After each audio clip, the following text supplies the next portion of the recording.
예수님. 춥지 않으시죠? 추우십니까? 그럼 왜 미리 좀 끼어입고 오시고? 저는 매번 끼어입고 왔거든요. 그래도 원래 그 성모님이 오늘 여러분들 생각하셔서 바람을 거의 지금 안 불도록 이렇게 바람 마기를 해주고 계신 것 같습니다. 본래는 여기가 훨씬 더 추운 데입니다.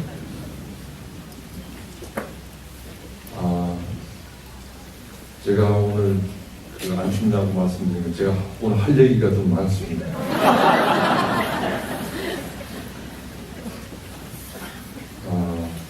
먼저 그 마리아 수녀회 그 50주년 설립 50주년이죠. 네, 진심으로 축하드립니다. 네, 모두 박수 한번 쳐주시죠.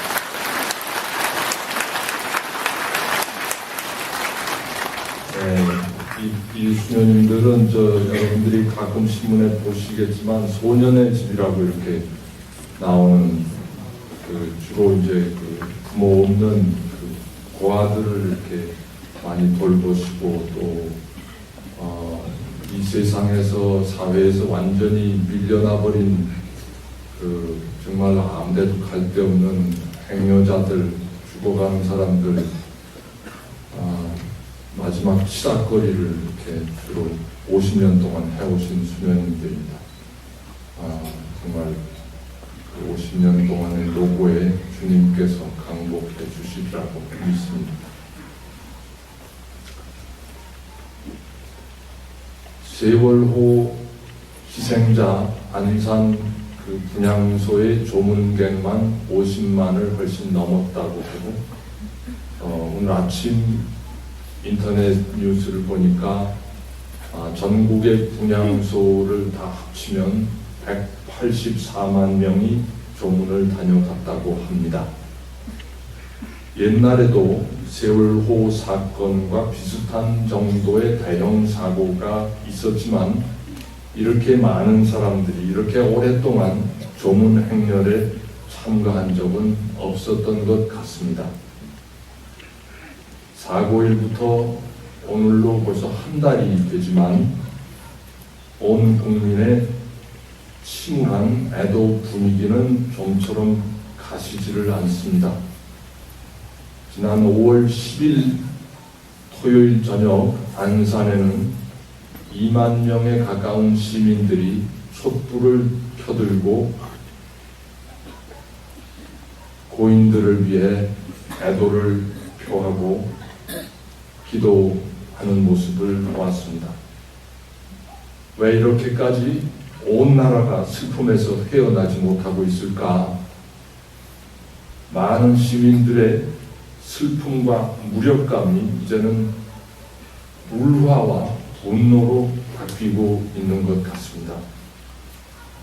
이 나라 온 백성이 정말 심각하게 속병을 앓고 있는 것 같습니다. 많은 이들이 이렇게 괴로워하고 힘들어할 만큼 그만큼 이번 세월호 참사는 그냥 잊고 떠나보내기에는 너무 가슴 아픈 재앙이었고 어떤 의미로 우리 모두가 그 책임에서 자유롭지 못한 거의 국가적 범죄라는 생각이 듭니다. 그래서 그리스도를 따르는 우리 신자들도 이 사건을 접하면서 그냥 희생자들의 대한 애도를 표하고 그들의 영원한 안식을 위해서 기도하는 그런 정도로 만족하고 끝낼 일은 아닌 것 같다는 생각이 듭니다.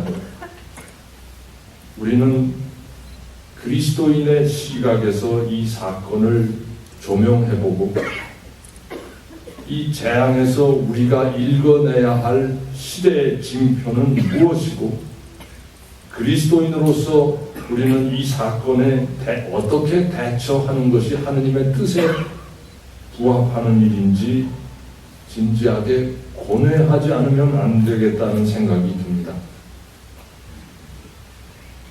시간이 흐를수록 세월호 비극에 대한 국민의 슬픔과 무력감이 자꾸 울화와 분노로 바뀌어가는 것 같습니다. 그것은 세월호가 인천항을 떠나기 전부터 진도 앞바다에서 침몰하기까지, 그리고 침몰한 후 한 달 동안 이어지는 희생자 수색 과정에서 드러난 행정당국의 무질서와 무책임과 무능력이 상상을 초월하기 때문입니다. 대통령 스스로가 국가 개조라는 말을 입에 올릴 만큼 사안이 심각했습니다. 이건 속된 말로 표현을 한다면 국가가 골병이 들은 모습입니다. 오죽하면 희생자 유족들이 이런 국가가 국가인가, 이민 떠나겠다, 이렇게 토로하고 있습니다. 국가란 국민의 생명을 보호하기 위해 존재하는데 그 본분을 완전히 상실했으니까 이런 국가의 국민으로 더 이상 살고 싶지 않다는 그런 절망감의 표출이었습니다. 침몰하는 세월호와 함께 바다 밑바닥에 가라앉아버린 단원과 학생들은 아무런 자기 탓 없이 갑자기 예기치 못한 그런 재앙을 당했습니다. 화물을 규정의 3배 이상 실어버린 선주 측의 탐욕, 그것을 또 눈 감아주고 출항을 허락한 공권력, 승객들을 버리고 자기만 살겠다고 도망친 선원들의 무책임, 그리고 인명구호의 책임을 최우선으로 해야 하는 관계 공무원의 직무유기, 이런 여러 요소들이 3중 4중으로 덫을 놓고 어린 학생들을 몰살했습니다.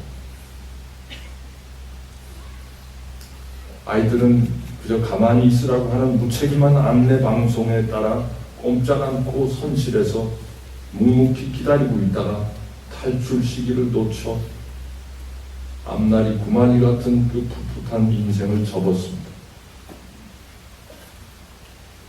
이들의 죽음이 갖는 의미는 무엇일까? 죄 없는 아이들이 왜 그렇게 집단으로 참변을 당해야 했을까?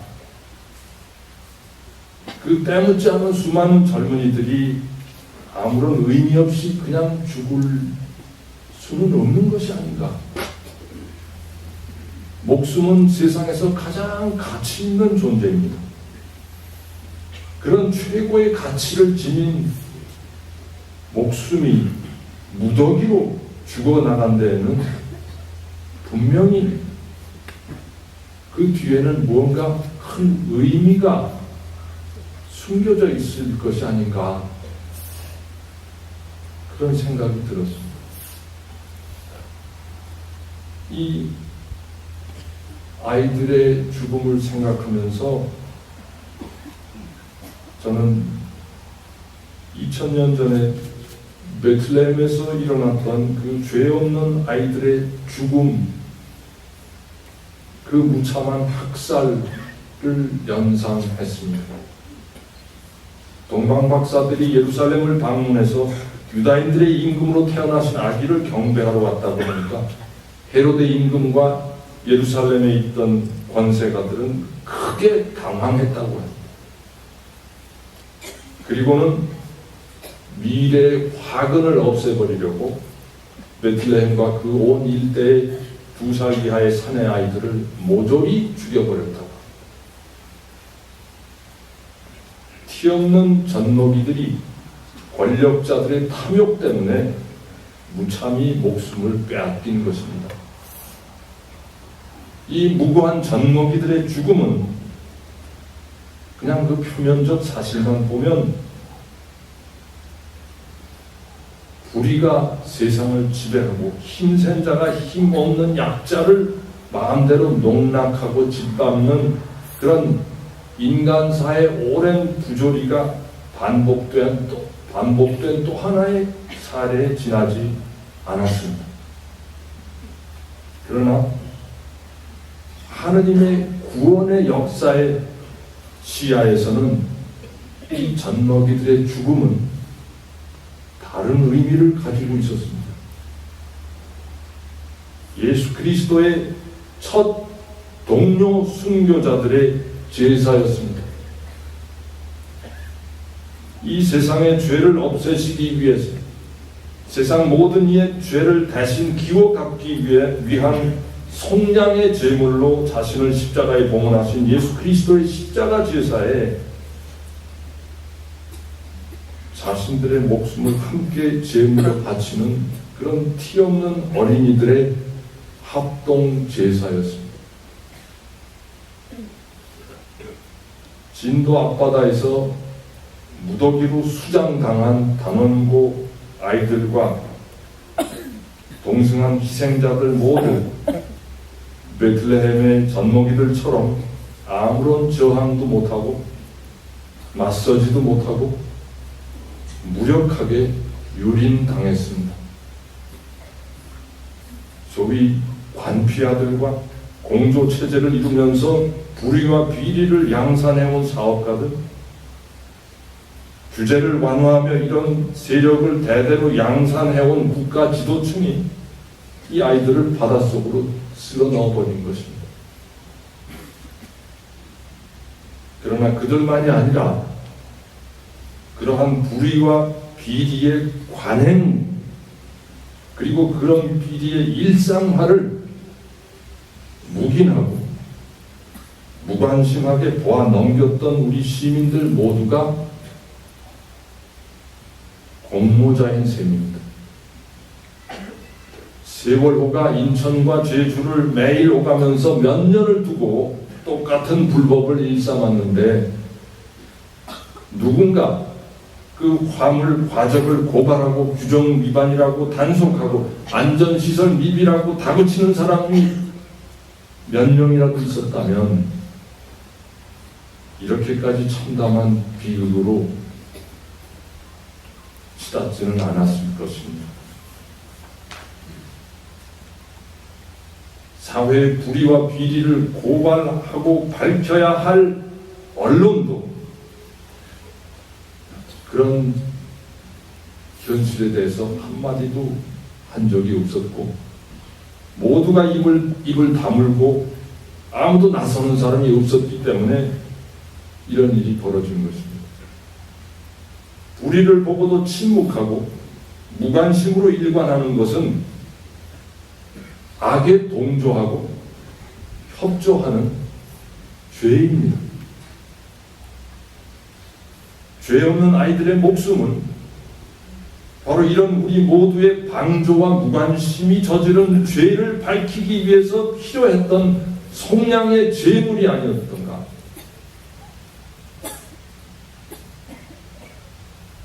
베들레헴 젖먹이 엄마들의 비탄과 예언자 예레미야의 외침 속에 오늘 이 시간에도 울부짖고 있을 팽목항의 유족들의 외침이 공명이 돼서 들려옵니다. 라마에서 소리가 들린다. 울음소리와 애끓는 통곡소리. 라헬이 자식들을 잃고 운다. 자식들이 없으니 위로도 마다한다. 이제 우리는 이 사회의 관행이 되고 일상화된 이런 불의와 비리의 고리를 파쇄하기 위해서 우리 각자가 할 수 있는 역할을 찾아야 이 절망적인 세상을 바꿀 수가 있습니다. 우리는 진실이 묵살당하고 정의가 억압당할 때 침묵과 외면으로 비켜가는 그런 무책임을 반복하지 말아야 하겠습니다. 통곡 소리가 들릴 때 못 들은 척하고 귀를 닫지 말아야 합니다. 보기에 끔찍한 광경이 벌어질 때 눈을 돌려서 못 본 척하고 지나치지 말고 멈추어 서야 합니다. 그리고 다가가야 합니다. 국가기관이 개입됐다고 해서 무조건 정당화되거나 용납될 수는 없습니다. 국가 공권력은 국민을 위해서 존재합니다. 그런데 우리 역사 속에서는 국가의 이름으로 고귀한 인간의 인권이 무참히 유린당한 사례가 얼마나 많았는지 모릅니다. 몇십 년이 지난 후에 사법부가 무죄라고 판결하고 그리고 보상금 지급이 된다고 해도 한번 구겨지고 짓밟혀버린 인생은 돌아오지 않습니다. 2008년 이후 밀양 시골의 그 농부들은 765kV 고압 송전탑 건설을 반대해오다가 2명이 스스로 목숨을 끊었고 1명이 또 자살을 기도했습니다. 74세가 되는 할아버지가 스스로 분신을 하면서까지 송전탑 건설에 항의했지만 작년 10월에 당국은 직접 방사능 영향권으로 들어갑니다. 몇십만 명이 방사능에 피폭될지 모를 일입니다. 밀양의 할아버지 할머니들의 그 목숨 바쳐서 울부짖는 그러한 그들의 저항은 사실은 그들 개인의 땅 문제만을 가지고 부르짖는 것이 아니라 어떤 의미로 가공할 방사능 재앙에 대해서 우리 온 국민에게 던지는 예언적인 경고입니다.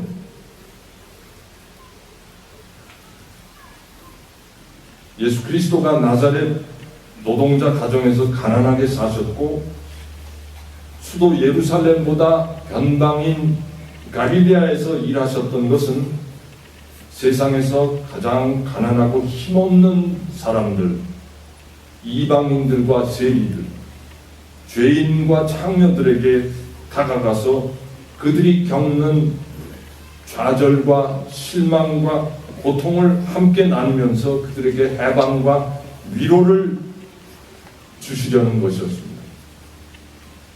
예수님은 성전 안에 조용히 머물러 계시는 분이 아니었습니다.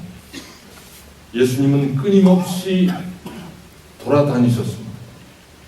유다, 사마리아, 갈릴레아뿐 아니라 이방인들 지역도 그들의 마을도 찾아가시고 농부와 어부, 목자와 노동자들 곁으로 다가가서 고생하고 짐진 사람은 다 내게로 오라. 내가 너희를 편히 쉬게 하겠다. 하고 외치시면서 끊임없이 세상 한복판으로 들어가셨습니다. 우리가 예수님을 따르고 그분의 제자로 살아가려면 오늘 눈물 짓고 고통받는 이들, 오늘의 가장 작은 이들 곁으로 다가서고 그들의 아픔과 한을 공유해야 합니다. 이 가장 작은 이들의 희생을 밑거름으로 번영과 성장을 추구하려는 세력이 있다면 그 주체가 국가 권력이라고 해도 우리는 아니요 하고 거부하는 저항의 연대를 만들어 가야 합니다.